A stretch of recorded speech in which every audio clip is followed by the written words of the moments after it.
আসসালামু আলাইকুম রাহমাতুল্লাহ। বড় আপা, বড় ভাইয়া, কি অবস্থা আপনাদের? পড়াশোনা কেমন চলছে? আজকে আমি আলোচনা করব সফটওয়্যার নিয়ে। সফটওয়্যারটা দুই ধরনের হয়ে থাকে। একটা সফটওয়্যারের নাম হচ্ছে ডেস্কটপ অ্যাপ্লিকেশন সফটওয়্যার, অন্যটি হচ্ছে আমাদের ওয়েব অ্যাপ্লিকেশন সফটওয়্যার। আজকে মূল আলোচনার বিষয় থাকবে ওয়েব অ্যাপ্লিকেশন সফটওয়্যার নিয়ে। ওয়েব অ্যাপ্লিকেশন সফটওয়্যারকে দুই ভাগে ভাগ করা যায়। একটি হচ্ছে স্ট্যাটিক, অন্যটি হচ্ছে ডাইনামিক। এখন প্রশ্ন হচ্ছে স্ট্যাটিক ওয়েবসাইটটা আসলে কি এবং ডাইনামিক ওয়েবসাইটটা আসলে কি। তো স্ট্যাটিক ওয়েবসাইট বলতে যখন আপনি কোনো একটা ওয়েবসাইটের মধ্যে যাবেন, প্রদর্শন করবেন, তখন সেই ওয়েবসাইটের মধ্যে যদি আপনি স্ক্রলিং করেন কিংবা যদি আপনি সেই ওয়েবসাইটের মধ্যে লজিক্যাল কোনো কাজ করতে চান কিংবা আপনি যদি কোনো ডাটাবেসের কাজ করতে চান, তখন সেই ওয়েবসাইট দিয়ে আপনি করতে পারবেন না। তাহলে স্ট্যাটিক শব্দটার মানে হচ্ছে শুধু আপনি ভিউ করতে পারবেন। ভিউ বলতে আপনি সেই ওয়েবসাইটের ইনফরমেশন গুলো দেখতে পারবেন, কিন্তু সেই ইনফরমেশন গুলো নিয়ে আপনি কোনো কাজ করতে পারবেন না। যেমন আমি যদি কোনো একটা স্টুডেন্টের ইনফরমেশনের চিন্তা করি, আমি কি করতেছি, আমি যে কাজটি করতেছি সেই কাজটি হচ্ছে আমি কোনো একটা ওয়েবসাইটে ঢুকলাম, ঢোকার পরে আমাদের এই জায়গার মধ্যে ওয়েবসাইটের মধ্যে স্টুডেন্টের ইনফরমেশনটা প্রদর্শিত হলো। আমি স্টুডেন্টের ইনফরমেশন গুলো যখন এই ওয়েবসাইটের মধ্যে ফর্মটির মধ্যে পূরণ করলাম এবং সাবমিট বাটনে ক্লিক করলাম, তখন সেই ইনফরমেশন গুলো আমার কোনো একটি জায়গার মধ্যে স্টোর হওয়ার কথা ছিল। তো আমার এই জায়গার মধ্যে কি হবে, স্ট্যাটিক ওয়েবসাইটের মধ্যে আমার এই ডাটাগুলো কোনোভাবেই কোনো ডাটাবেসে স্টোর হবে না। তো স্ট্যাটিক মানে হচ্ছে শুধু আমি ওয়েবসাইটটুকু দেখতে পারবো। এখন কথা হচ্ছে ডাইনামিক ওয়েবসাইটটা তাহলে কি?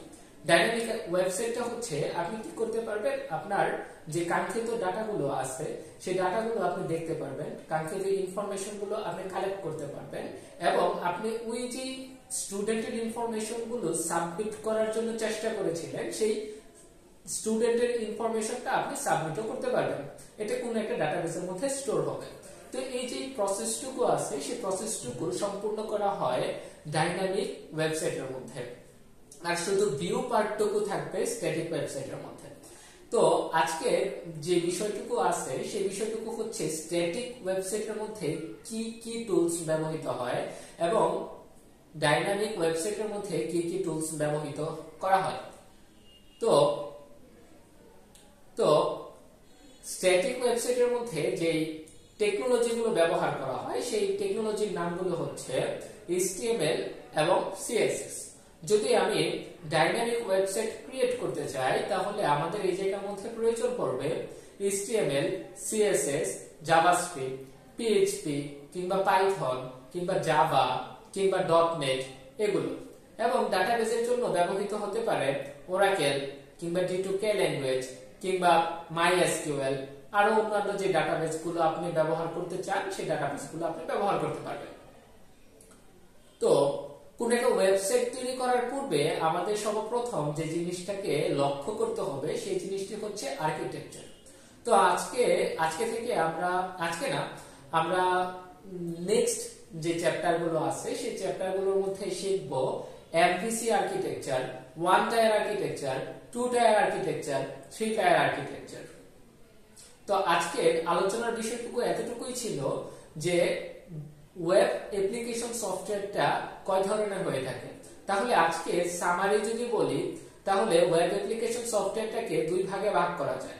একটি হচ্ছে স্ট্যাটিক ওয়েবসাইট, অন্যটি হচ্ছে ডাইনামিক ওয়েবসাইট। স্ট্যাটিক ওয়েবসাইটটিকে আমি শুধু দেখতে পারবো। ডাইনামিক ওয়েবসাইটটার মধ্যে যে কাজগুলো করতে পারবো, আমি লজিক্যাল কাজও করতে পারবো, আবার ডাটাবেসে ডাটা স্টোরও করতে পারবো, কোনো সমস্যা হবে না। তো আজকে আলোচনার বিষয় এতটুকুই।